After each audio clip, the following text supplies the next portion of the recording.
तो हेलो दोस्तों, आप लोग देख रहे हैं दीपक ऑफिशियल 91।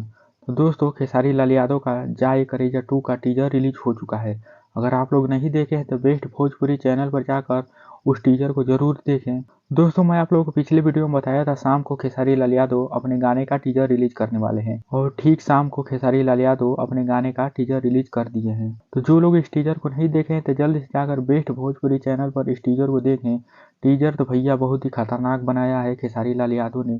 टीजर देख के ही तो मजा आ गया। खेसारी लाल यादव का जो एंट्री है काफी लाजवाब है। टीजर देख के लग रहा है कि गाना जो आने वाला है काफी धमाकेदार आने वाला है, क्योंकि जो खेसारी लाल यादव का एंट्री है देखने लायक है। दोस्तों, मैं आप लोग बता दूं, जब यह गाना रिलीज होगा तो मुझे लग रहा है यह गाना काफी रिकॉर्ड बनाने वाला है। तो आप लोग अगर इस टीजर को नहीं देखे हैं तो बेस्ट भोजपुरी चैनल पर जाकर देखिए। और आप लोग खेसारी लाल यादव को एक बेहतरीन सिंगर मानते हैं तो इस चैनल को सब्सक्राइब जरूर करें और बेल आइकन को दबाना ना भूलें, क्योंकि खेसारी लाल यादव से हर अपडेट इस चैनल पर आपको मिलेगा।